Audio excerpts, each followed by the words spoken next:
Welcome to the 260. This is Sonar putting together a fantastic clip show for everybody. The 260 has been doing a show, being part of the 260, and really bringing in a lot of community leaders into it. Today we'd like to showcase many of those community leaders. We're going to be showcasing Walter Jordan. We're going to be talking with Officer Payne, and of course, the newest member to the NFL from the 260, Big Joe Tippmann. First thing that we're going to do is we're going to go back to when we talked to Walter Jordan, and he talked about playing in the 260, talked about playing basketball, talked about how he sold out almost every single game, even the Coliseum. So, without further ado, we're going to get right into the clips. We've come a long way on the 260, all the way back from where, back when Joe couldn't even remember his own name. And here we are now with over a dozen episodes. You can find every single one of them on YouTube where you're watching this one now. So here we go. We're going to speak with Walter Jordan, and Walter's going to tell us his experience playing basketball in the 260. We start winning, man. We have never played a game in my memory in high school where we didn't sell out on the road. Yeah. On the road, our fans traveled everywhere. We packed the Coliseum when we played Snyder. Yeah, talk about that for a second. It's amazing. What? I miss those days, man, of those games in the Coliseum, because those were special, weren't they? I hate it because the kids they can't comprehend what they're missing. Yeah, the energy. They have no idea what they're missing, because nothing was like. The dream was to play in the Coliseum to get interviewed by Hilliard Gates. Hilliard Gates, that's right. If you got me interviewed by Hilliard Gates, you made it. If Hilliard Gates said, "Marvelous young man," yeah. I mean, you made it. I see you, Hilliard. Hilliard was my guy. So that was awesome. That was part of my dream too, because that means you won something, first of all, and he saw something in you. So all that, man. So he did it in '74. And this ties how long I've known him and known of Walter. My brother went to Northrop in '80, and his brother Joe was one of the stars of that team. And they sold out on a Tuesday night. Absolutely. The Coliseum. Wow. Full Coliseum. Wow. Absolutely. I mean, that the was full such a deal. great era, though. That Walter's Matt era into the did early too. '80s. It seemed to me like that's when basketball, the high school, the Big Ten. I mean, the basketball was just fantastic, man. Incredible. It blows me away. And as I traveled and went on to Purdue, people still recognize me more for Northrop High School than Purdue University. Okay, so that's a special year. At what point in that state championship year did you guys play a game or have a moment where you looked at each other and you thought, man, we got something here? What was that moment where it really started to kind of cement in your minds that we can make a run? It didn't hit us right away, but I knew something special was happening. My mom passed on the Thursday, and I'm telling you, you had all these white folks coming to my home in Masterson Street, and everybody's like, what the hell's going on around here? That didn't happen back in the 70s, right? No. But they would come every day for that week. My teammates and classmates and some of those young ladies I told you about earlier, they would venture into the heart of the inner city to spend time. You see them on the porch hanging out, loving me, waiting, supporting me. Something special was happening. So that Thursday night, after the homegoing service, my brothers got together and said, "Mama will want you to play because they've been here for you. You need to go be there for them." I hadn't been to school, so I somehow had some strength and mustered up and went out and played. We played. How did you play that game? It's my angel, because I was in the locker room crying before the game, and I went back there when the JV game, just cried and asked Mom to please help me. So I went out there and I walked on the floor. We walked on the floor. It's packed. You're playing Northside Northrop. It's packed. Northside's favored to win the SAC. We had just had 24-3. We wasn't projected to do anything. Northside, Southside was supposed to be Reggie Burt and all those guys was supposed to be the stuff. Northrop was supposed to be like third or fourth. So I come out to warm up.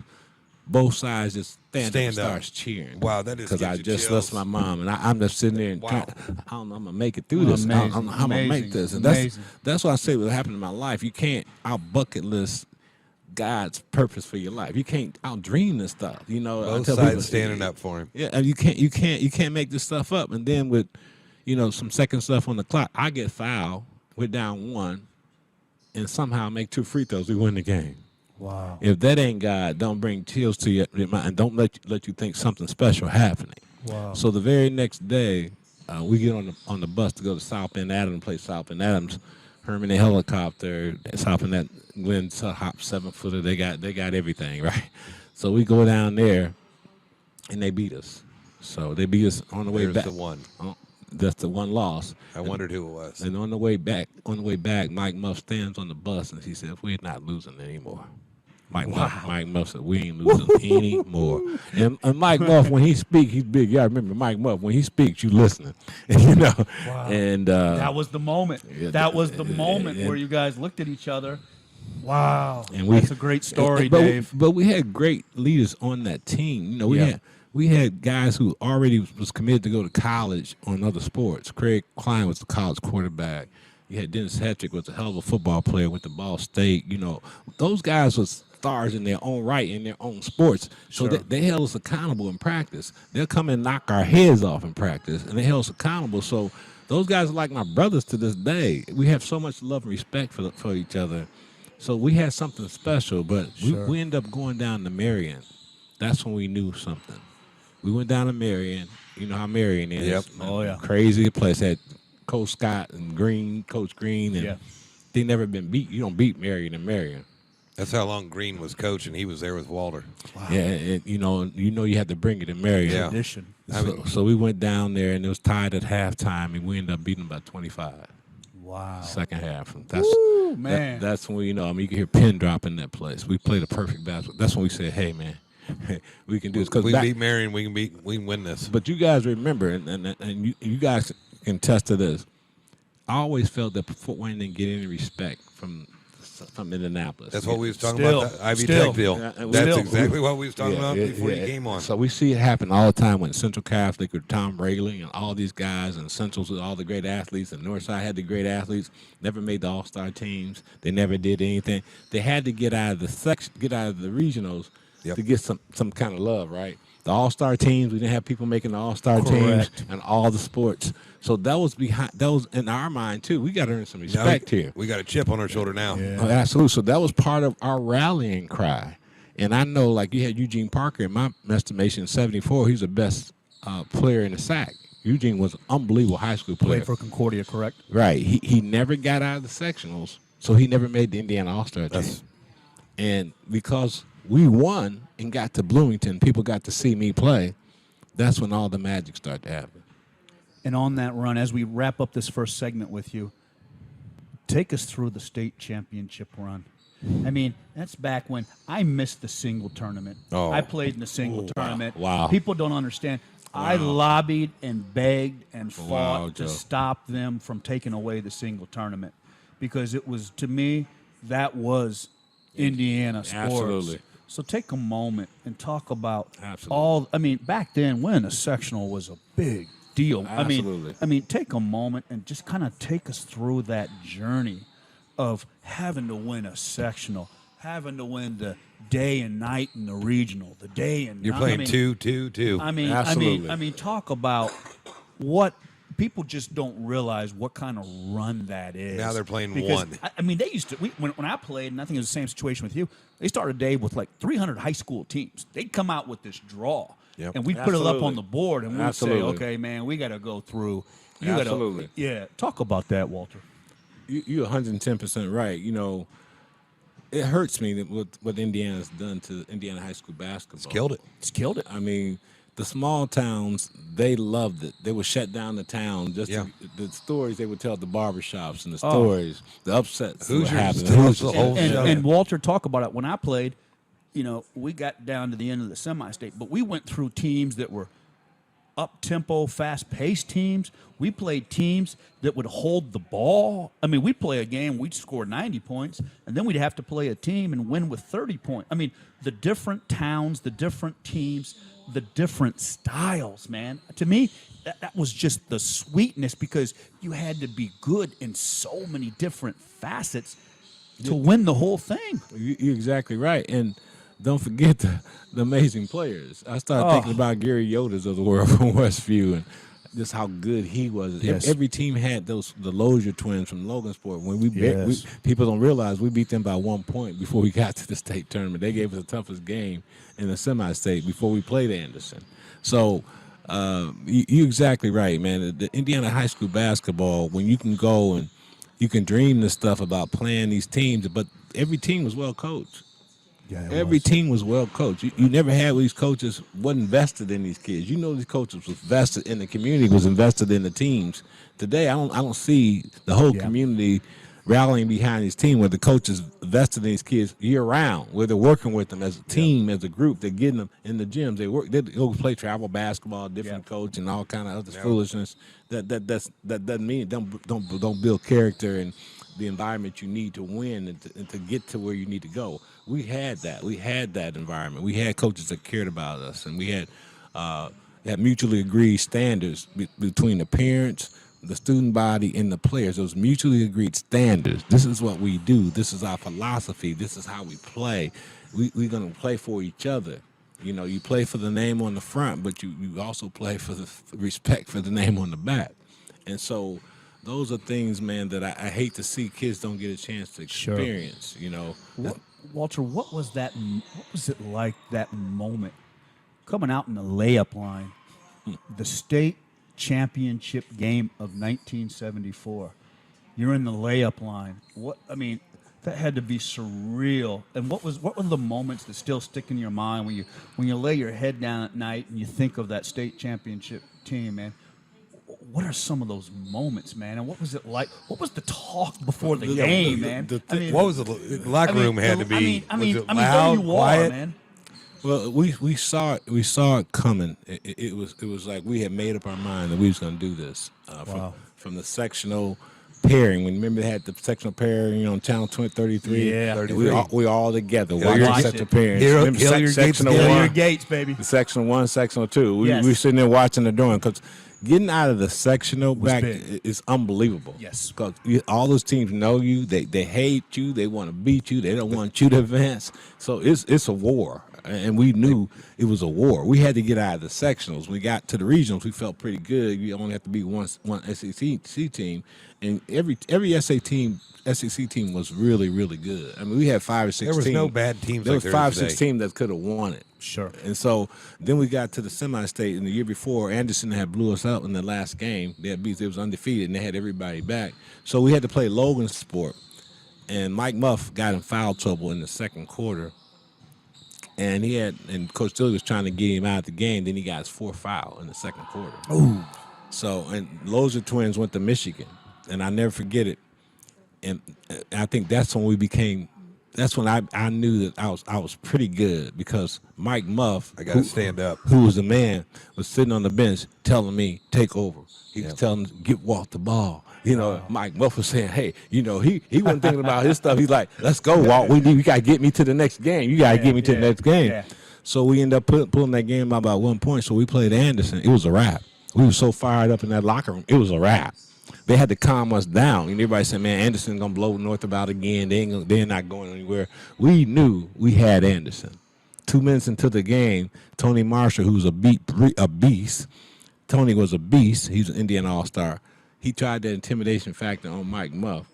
2 minutes into the game, Mike looked at him and said, not today. He said, not today.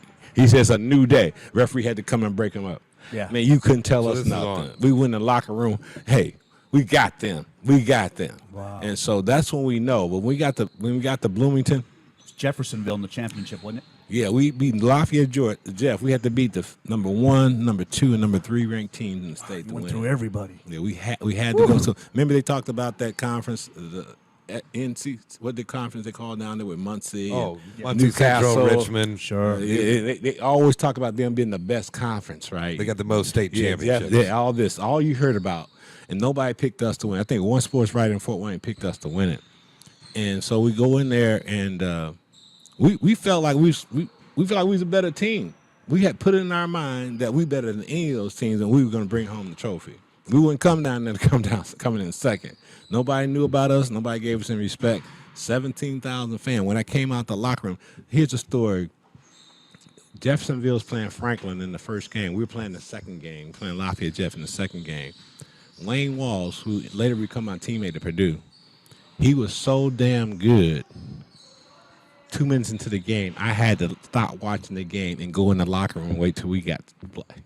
Because he was intimidating me that good. He was that good. Wow. He was the best player in 74, even though Larry Bird and all of us played on the Indiana All-Star team together. Sure. Wayne Wall was the best player, high school player at that time. So when that's one of my best memories, like, wow, but I was so focused that I can't let him get in my head thinking if we win, I got to guard him. Yeah. I'm in trouble.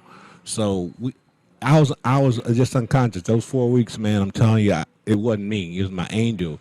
I was just growing and coming and getting better and better and better and better, having triple-double one game in the tournament and all this stuff, man. It's like, wow, I couldn't believe it. So that's how I felt when I got to warm up in the state championship game.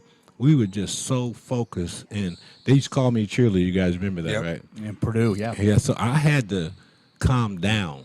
People have to say you got to get hyped for the game. That was never my issue. My issue was slow down, take deep breath, relax, and make sure you're not overly doing it. So, wasn't that great? I mean, the experiences that happened in the 260, Walter was able to really showcase a lot of the excitement and the community that is around the 260, even as far back as when he played. The next person that we're going to talk to is another 260 celebrity, probably the most liked person in all of the 260, Officer James Payne. Now, Officer Payne does so many different things for the community. He helps with the schools. He also is a referee to the point where he teaches other referees and how to incorporate them into more of the leagues that are around. Officer Payne really spent some time with the guys and talked about his motivation and what he really gets back from being a cornerstone for the community.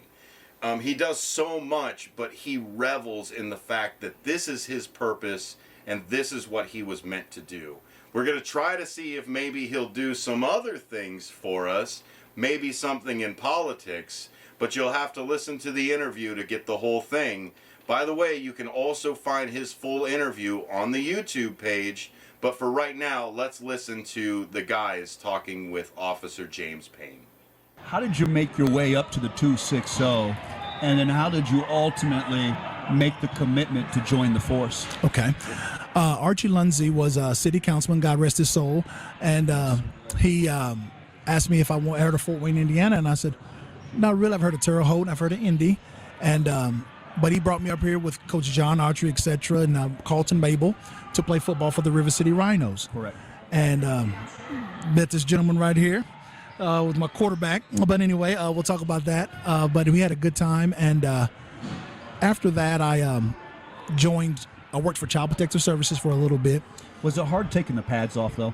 Oh, that yes. was difficult for me. Yes. You know what was difficult, Dave? I didn't miss playing.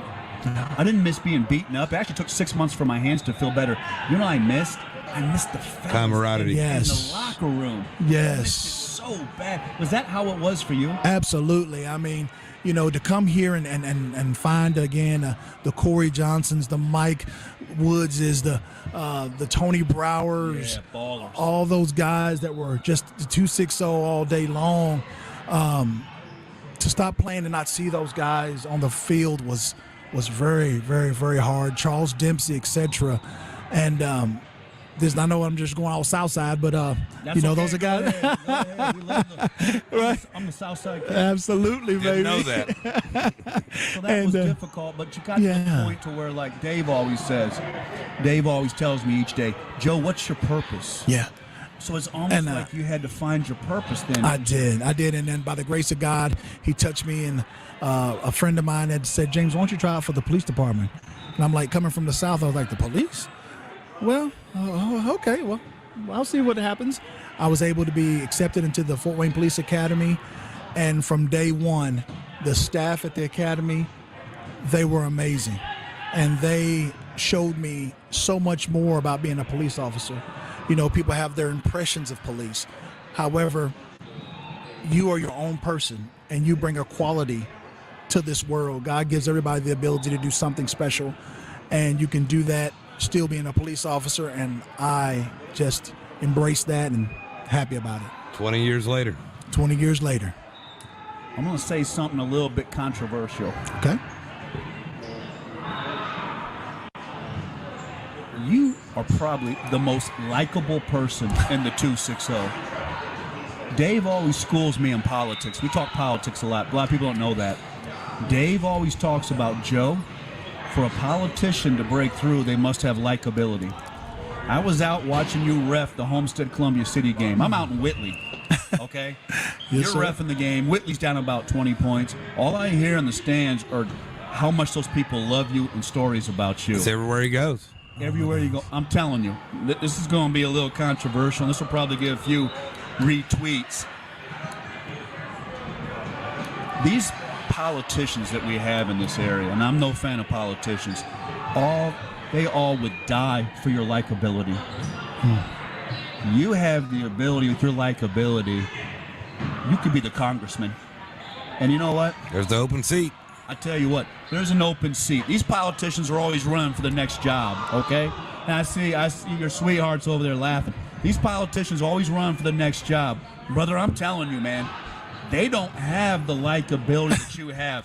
I could run you as a third-party candidate. Tell them, Dave, as an independent, and you could be Congressman Payne. And you know what you could say? Congressman Payne. I'm going to bring the pain to Washington, D.C. I got to thank Sonar. That was from Sonar, a multi-format. But really, we need good men in politics. Mm-hmm. You're a good man. And your likability is something that crosses over all the 260. I don't want to get your head too big, because I know I used to have to fit into a football helmet. But you know what? If you wanted to, you would win. You could be the next congressman. He'd have my if you vote. wanted to. Oh, my God. Me in politics, Because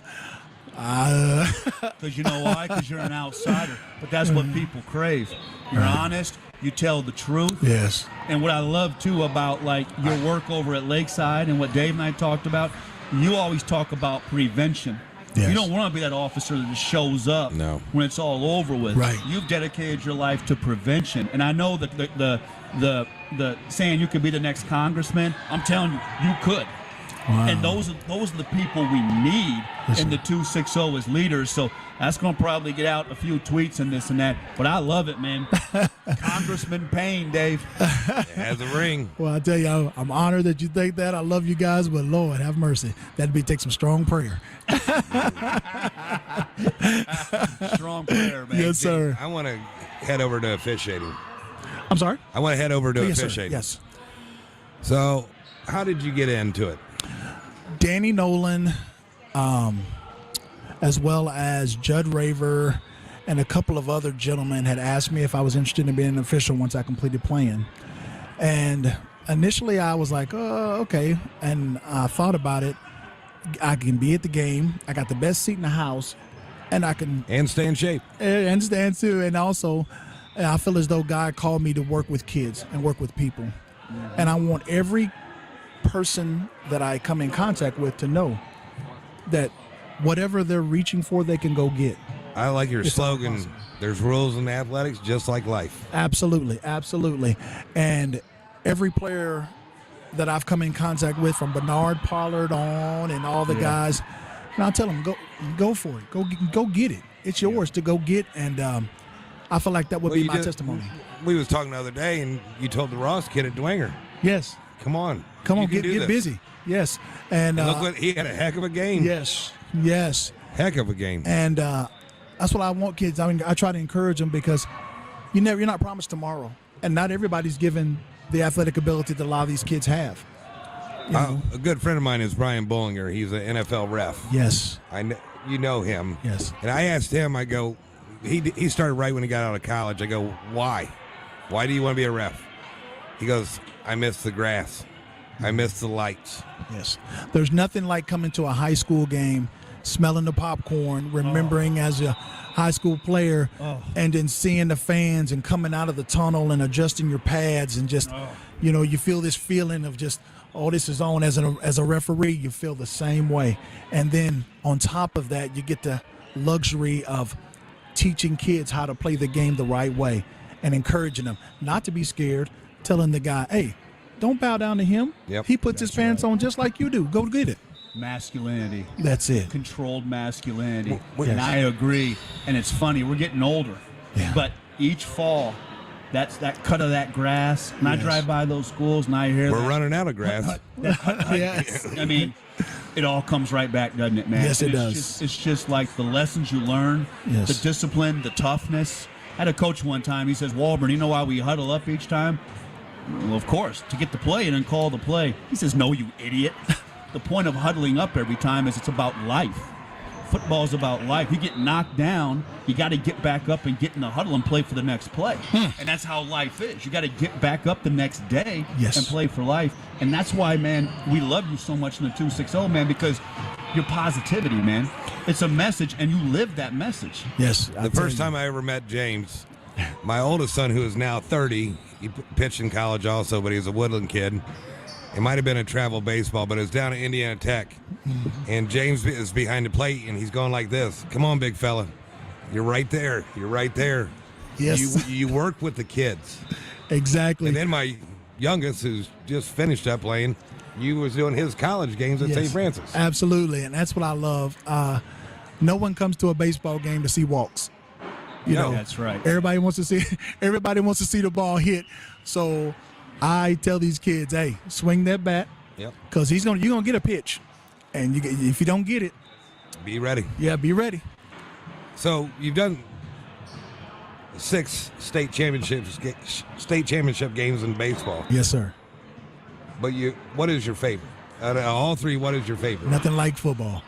Nothing like football. Let's go. Yeah, it's just I see you. Let's go. Yes. I usually go down there wrestling. Yes. I'm usually up in the booth. I Yes. see you, James. Oh, I tell you, Oh, I tell a kid, I'm like looking, and I'm looking at the guard, and his foot's back. I'm like, he's leaving. He's got his foot back for a reason. I'm thinking to myself, like, oh my goodness. And lo and behold, there he's pulling. Here he comes. I'm like, You still read that? Yes, don't you? still Isn't that looking. funny? It's still those disciplines you learn. Yes. You watch the game or you ref the game, and you still see it, don't you? absolutely. And I love it. Yeah, love That's it. fantastic, man.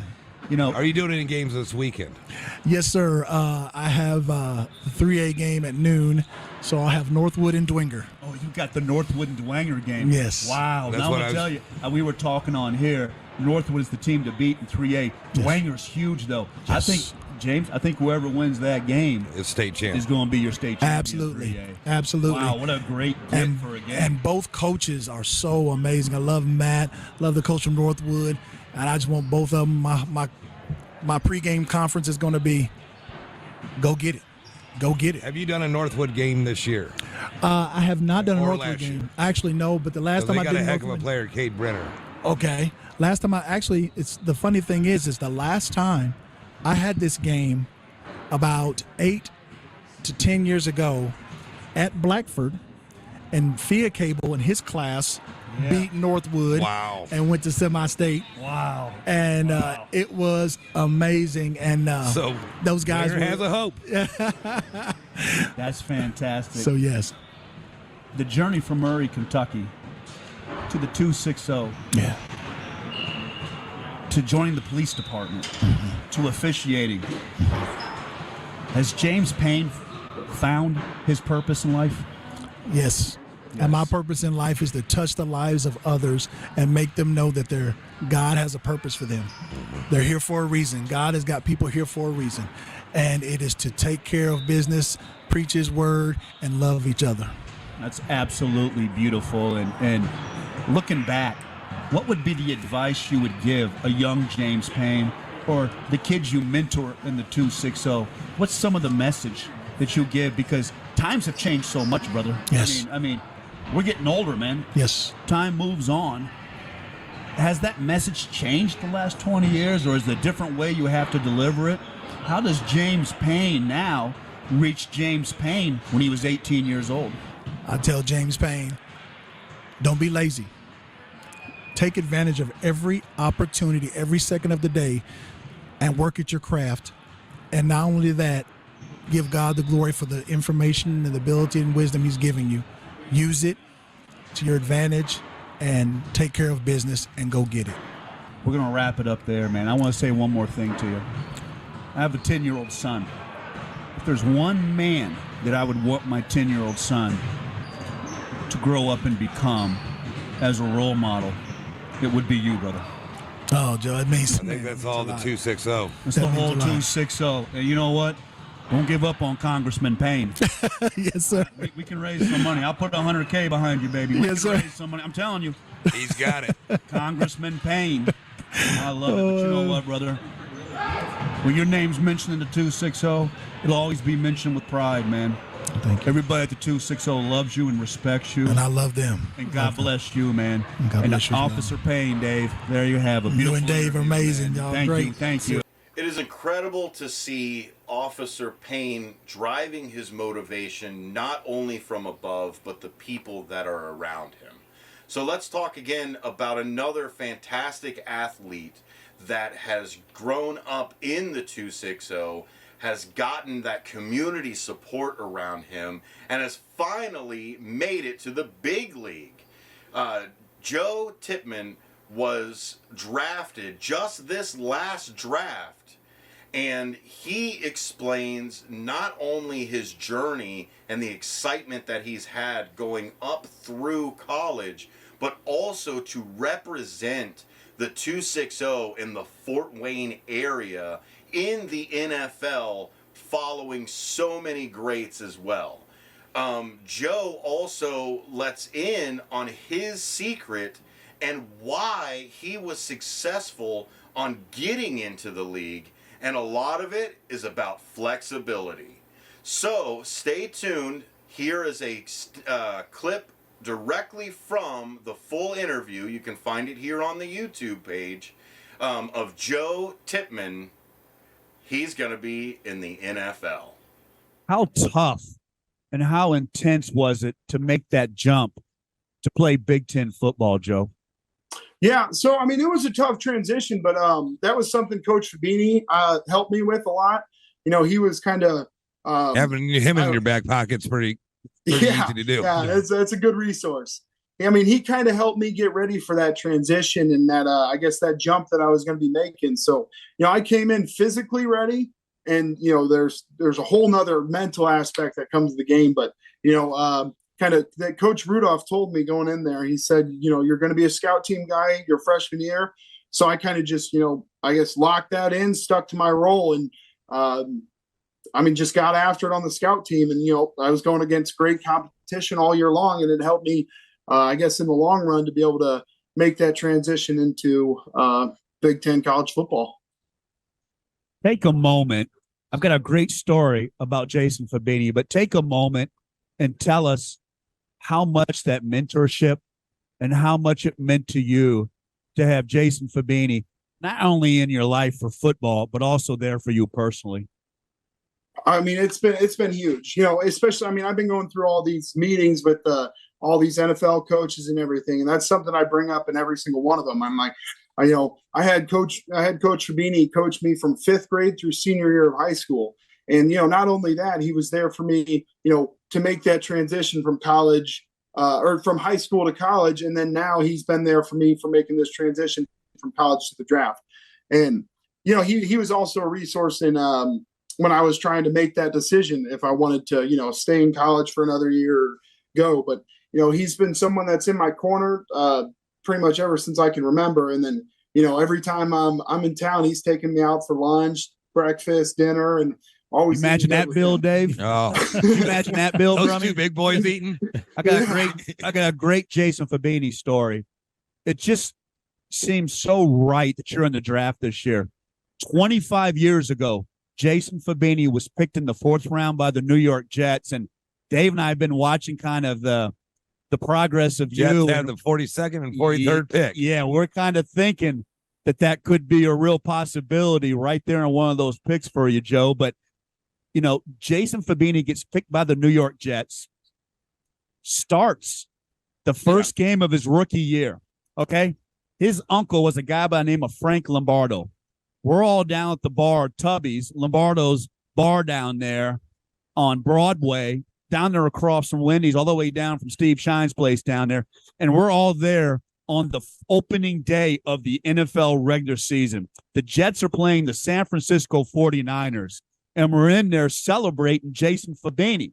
And I'm in there with his uncle. Now, his uncle poured us all a shot of wild turkey. And I tell you what, that stuff will knock your dick in the dirt. But so we're there with a shot of wild turkey. We're going to do a shot of wild turkey on the first NFL play of Jason Fabini. And we're just sitting there looking at each other thinking, he made it. He made it. All the hard work. Jason made it. So there's these shots of wild turkey with his uncle, Frank Lombardo. First play, Vinny Testaverde's calling out the signals for the New York Jets. The 49ers had like Dana Stubblefield and Charles Haley, and Jason lines up for his first snap in the NFL starting at tackle. And I think it was Stubblefield comes off the ball and head slaps Jason to his knees. Okay. And we're just like, this is at the old Candlestick Park. We're watching it. It's the 4:00 game on CBS in the NFL. And we're just like, whoa, my gosh. And there's silence across the bar. And we kind of look at each other like, oh my gosh. That's it. That's it. It was the most vicious head slap I ever saw in my life. We kind of looked at each other and we said, man, to you, Jason. And we all had a shot of wild turkey on Jason Fabini's first snap, brother. But you know what? It just seems so appropriate with your relationship. 25 years later, another great Bishop Dwanger, 260 offensive lineman, is about to start his journey, man. Yeah. Hell, they're neighbors, Joe. I mean, so I'm just, it's so special, brother. For not only you, but it's got to be special for Jason, too. Yeah, I mean Jason, and then also my entire family.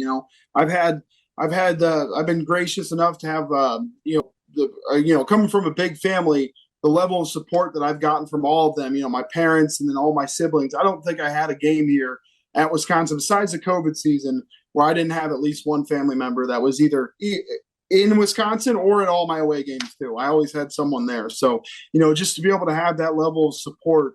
I think that's got to be one of the aspects that's been able to get me to this far, and it's what's going to take me and lead me through the NFL.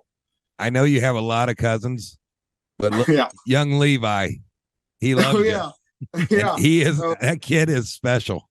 Oh yeah, he's awesome. I've been playing. I bought a PlayStation 5 when I got out to California when I was training because there was pretty much I'm training for the draft, and then we'd be done by 3 p.m. every day, and I'd have 7 to 8 hours of sitting on my ass.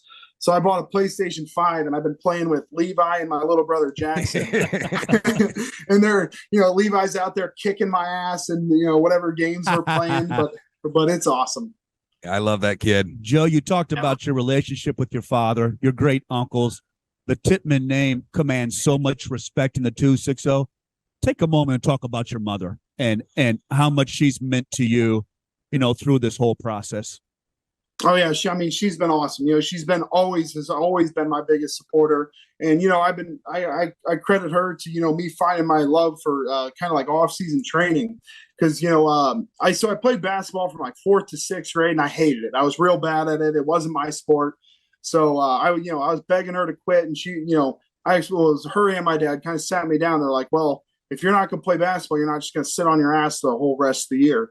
So they kind of got me into AW back then. It was like AWP. AWP. That sports performance training that, I was able to find those make those jumps just from 6th to 7th grade. And I was able to find that, kind of that love and that, I guess, the reason to do it. And, I was able to just continue carrying on that love for, the weight room and just, I guess, always just getting better. I really wish that your grandpa Pelkin was here. Oh, yeah. He would be so extremely happy. I mean, he was a great, great athlete. Yes. I mean, he still has records at Xavier in basketball. Wow. Oh, yeah. Impressive. Yeah, I would before every single game and after every single game, I'd either get a call or, he had a flip phone. I'd get some, not very good text from him. But playing at that level, Joe, thing was then he let's push you around. What's that? Say that again. Joe, say that again, please. Well, I don't know where I cut off. What you talking about him in the flip phone and the text? Oh, what do you say to you? I would always get a text or a call, and it was whether it was after a basketball game, football game.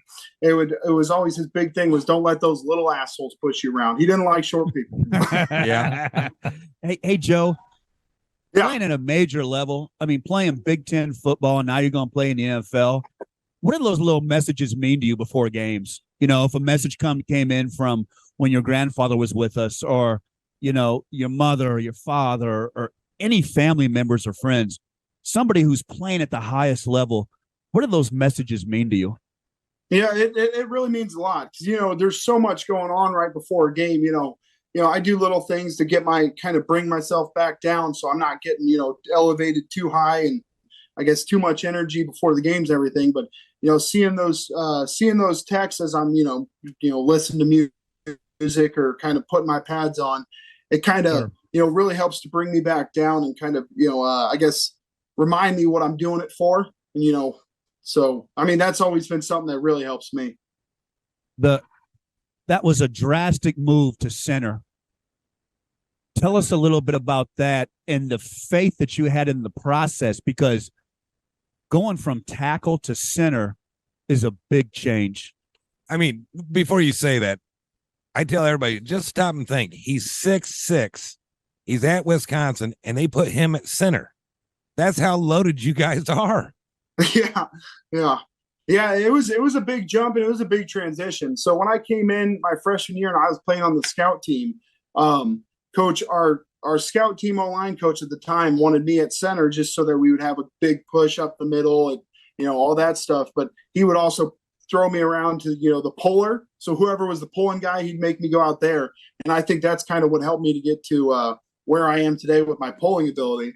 But besides from that, I didn't really, after that freshman year scout team, I didn't really do much center back until I was going into my third year, which would have been my first year starting. And Coach Christ and Coach Rudolph kind of sat me down and they told me they wanted me to take that starting center spot. They told me, pretty much they're not going to give it to me, but that's where they want me to take it. And, for me, it was my first opportunity to get on the field. So I'm going to do whatever it takes to get on the field. And, I kind of worked a lot kind of by myself a lot that summer because in college, you can't, in the summers, you can't use a ball. So like working with any coaches, it's either like we can do position work, but you can't use a ball. So I had to do all that stuff kind of on my own. Never heard of that. Yeah. And then that so sounds going stupid. into camp, going into camp, I a lot of it was learning too. There's so much more on your plate at the center position. You're making minds. You're pointing out. You're making the calls. What you want to slide to. If you want to flip the call, So there was just like a whole other aspect of what I wanted to, I guess, accomplish and what was going to be on my plate. And it just took a lot of work, a lot of kind of reaching out to those people that were going to be able to help me. And you did that. You did that in one summer. Yeah, figured out. Yeah.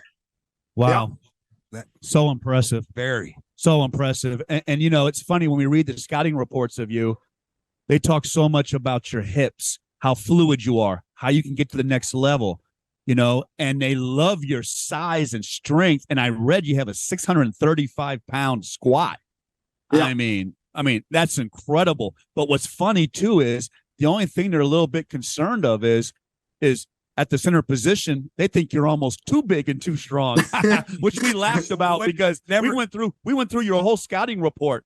There's nothing negative. Everything about you is awesome, but their only concern is he's so big and strong, a 635-pound squat. He might be too big as an NFL center. And we've never had an offensive lineman criticized, Dave, for being too big. For size.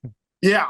Yeah, that's one of the big things. You know, they say like, oh, you think the being as big as you are at the center position affects you negatively. I'm like, no, not at all. You know, I get to play with more length than other guys would. You know, there's certain things I have to, you know, kind of consciously think about, you know, not giving anybody my chest because it is a broader surface and all that. Yeah. But I mean, after that, it's all about me, you know, my strength, my power, and you know, something they worry about is being able to bend, especially being as big as I am. But I can bend, I can get out and run. So yeah. So, you know, being too big, I want to see him go up and get Damakin Sue. Got so many great guys playing high school football in the 260. What is the message to them from Joe Tippmann? So making yourself available, pretty much, I guess, in any position and in any, I guess, area, you know, special teams, all that stuff, because you're not going to get on the field. You're not going to be able to get out there and show out unless you do that first. So making yourself, when I said ability first, I meant to say availability. Availability, gotcha. If that clarifies that a little more. But yeah, I mean, making yourself available, you know, if your coach says, hey, like, you know, someone goes down, you know, at a spot that you don't play, if you jump up, you're available. They know that you want to get out there. They know that you want to play. Great answer. That's a great answer, and that's a great message to all of our great kids in the 260. And I tell you what, Joe, we couldn't be any more proud of you. When your name's called next week, just know in your heart that all of us are going to stand up in the 260, and we're going to clap and tap our chest and say, yeah, baby, you did it. It is great to see all of the guys and the interviews that we've had so far on the 260 and so far on this program. We do a little thing towards the end of the show, so it only seems right that we should do it here for this one. We found the best parts of the rapid fire that we've done with the gentleman today. Now, you can always see all of our episodes at YouTube. You can also follow us on Twitter. But let's get into the little personal lives of Walter Jordan, James Payne, and Joe Tippmann. First question, I guess, do you watch Netflix? And if you do, is there something you watch on there? And also, after that, what's kind of a book that you read recently? I watch documentaries. I love documentaries. Yes. I love stories. I love that kind of stuff. I watch 60 Minutes or 2020 or I like documentaries. I like stories about people. Yeah. Especially sports stories. You know, any sport, doesn't matter what sport. It's a documentary, I'm going to watch E60, E30s. Exactly. I love it. And the second question was, second part? Yeah. A book that you read recently, or a book you're getting into. I've got so many books that I'm halfway through. One of them is Mental Toughness by Jay Billis. That's a very good book. The one that I recommend to kids at this camp all week, because our theme is you versus you. So is The Energy Bus. It's by John Bowman. On The Energy Bus, he talks about who's driving your bus. Who you let driving your bus. If you ain't driving your bus, you don't know where in the hell you're going. The second thing it says, who's on your bus? Who you letting on your bus? The third thing is, do you know where in the hell you're going? Wow. So I ask the kids all the time, who driving your bus? Are you a follower or are you a leader? You know, if you want to go to New York, you letting people on your bus want to go to Chicago and trying to get you to not go to New York to take them to Chicago, they need to be off your bus. You got to know where you're going. So The Energy Bus, who's driving your bus? Those two books I strongly recommend. Amazing. So when you're back here in town, lovely Fort Wayne, what's your favorite restaurant? You know, I'm a simple guy. You know, I'm reminded of Shaquille O'Neal when Shaquille O'Neal tells a story about his rookie year. He just got rookie of the year. He just became Shaq and all this stuff, and he goes back home at an off season, and all his homeboys waiting on him to come pick him up in a limousine and take him out to eat. And Shaq tells a story where he pulls up, the limousine gets in, they all get in, they all, dressed up, they excited. Shaq, they take us out to eat. Shaq said had the limousine driver pulled up to McDonald's. so I'm a simple guy, man, but with my wife, she likes that kind of stuff, so I always got to take her to places like that, and she usually seafood places, steak places like that is what I favor. Yes. Isn't that funny? You take the wife to the fancy places, Absolutely, and then I tend to always eat at King Euros. Smart guy. Can't beat. So Joe, what is? I have a feeling I know the answer, but in the Fort, what is your favorite restaurant? In Fort Wayne? Yep. Shoot, I'd have to say Black Canyon. I knew it. Bingo. Good answer. Good. Yeah, great answer. All right, man. When you're doing that 635-pound back squat, or you're 55 bench. Yeah, you're bitching 465 or 455. What does Joe Tippmann listen to music-wise? I'd say like a lot of rock music, especially when I'm working out. But also, like before games and stuff, I listen to country. I like to use the country music to kind of bring me back down. Interesting. Do you think that having to come back down before the game is just so you're not playing out of control? Yeah. So, especially with me, something that I like to strive for each and every game and going into and practice as well is just a calm confidence. And, having to bring myself back down, each and every, after almost pretty much every single play, I have to take my breath to, as soon as the whistle blows, I take that breath, pretty much wipe the whole play, wipe everything that just happened, and pretty much say to myself, on to the next one. Joe, you already covered how you recharge yourself. What is your greatest, it can be high school, college, what is your greatest sports moment? I would have to say winning that game, that sectional game versus Wayne. Wow. I agree. Not the state, the sectional game. That's awesome. That was it was just the most wild and I guess crazy game that I've been a part of. And the state game was, just as awesome. It was kind of the culmination of that whole season, but we wouldn't have gotten there without that Wayne game. Now, James, we're out here at Spiece. Mm-hmm. Spiece is the title sponsor. Great people out here. Yes. Spiece is getting back on the map. What are some of your thoughts about Spiece, and what's your message to what's going on out here at Spiece? I think Spiece is going to get back to being a great beacon for the 260. I'd like to see him do camps for adults to go get their officiating license. We'd love for that to happen out here. What's your message about Spiece and the 260, but really the greatness that's going on at Spiece? Oh, wow. I just took a tour through the facility. This facility is magnificent. This is a place where you can learn, have fun, be safe, and be educated on whatever craft you so choose. This facility is amazing. Done a great job. Now we're going to go to our rapid fire round. So we got some questions, quick answers. All right, here we go. When you're working out, what are you listening to music-wise? Little John. How about that, Dave? I got to give a shout-out to Sonar's wife, Crystal. It was her idea with the rapid-fire sessions. Fantastic idea. Yes. I would love Jamal's answers. So Little John with the music. Yes. And Dave? Obviously, we know you're a very busy man. Are you a Netflix fan?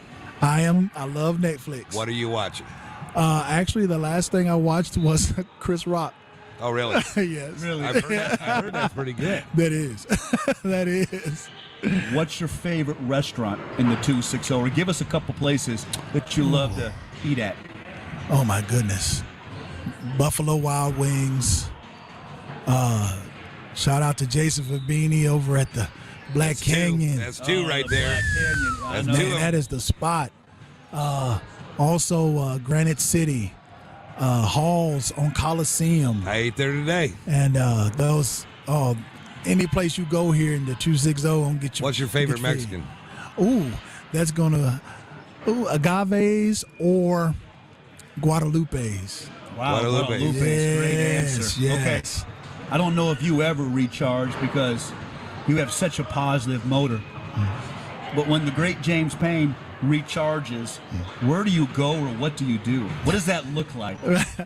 Well, honestly, what I do is the way I recharge is when I go home, I lay down, I do my Bible readings, and it kind of calms me. And then just mellow out. That's it. Just mellow out by just once I read my word, it puts me in a whole different state of mind, and I can recharge. It's beautiful. What is your favorite personal sports moment in your career? Wow. You can do all three sports if you want to. Football. As an 8th grader, had the pleasure of playing varsity football in Kentucky. I couldn't let her, but I could play. That's what I saw. I mean, And, you guys played 5 years of varsity Yeah. out of high school. And baseball as well. Yeah. Thank you again, everybody, for being here with us again. I know this is a little bit different than what we normally do each week, but we really wanted to highlight these three guys. They came from a sporting background here in the 260. No matter if it was football or baseball or basketball, the 260 has both a fostering of sports and to raise up athletes with that community spirit that's coming in here. The closing remarks that we had on some of these interviews were just too good not to include in this highlight of these three. Both James Payne talking about how he pulls his motivation from up above, and also how Walter Jordan has some messaging for the people that are out there in the 260 and what he's received back from the community. We'll let them close out the show because they did it way better than me. If you want to watch anything that we've done, anything that we've been part of, feel free to follow us on Twitter at the 260, and that's a O, not a 0. But until next week, this is Dennis Green signing off for the 260, and let's let the guys completely get us out. Thank you. Have a great week. As we wrap up, Walter, look in that camera. Talk to all the kids out there. What does it take? What does it take to make a journey? And what's Walter Jordan's message to those kids?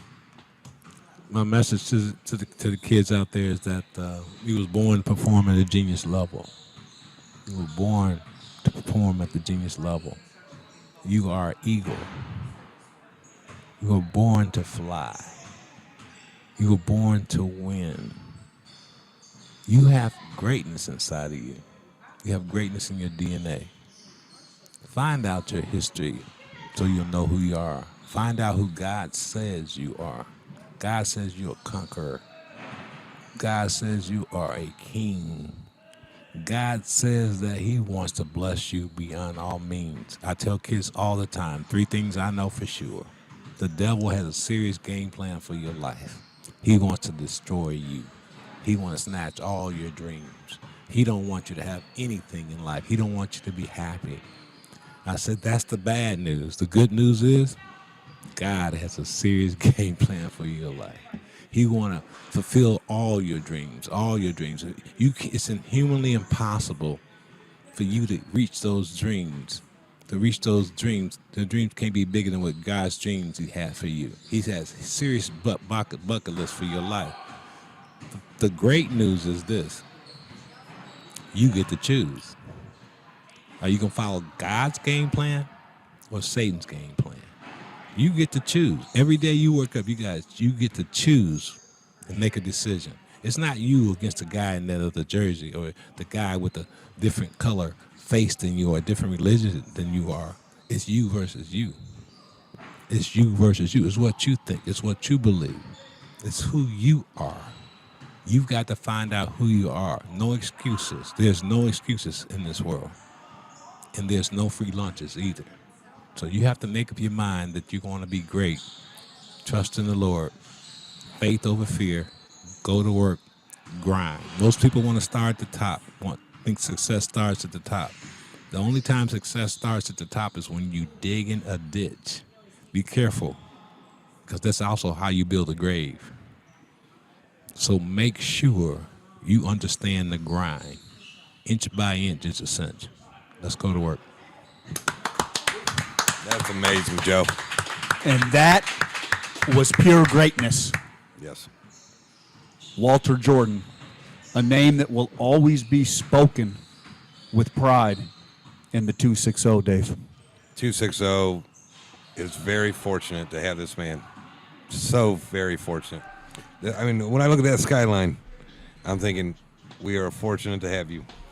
Let me say this, guys. Let me cheer up. There's truly no place like home. That's right. Fort Wayne is Special place, man. That's why I try to tell everybody. I've gotten the best part of this deal. Absolutely. I've gotten the best part. You earned it. I love Fort Wayne, Indiana. I love my hometown. I take pride in being from Fort Wayne, and that gives me extra juice to go and represent Fort Wayne. So I'm proud, and I'm so happy you guys had me on. I wish you guys nothing but the best. Keep touching lives and encouraging people to do what we need to do.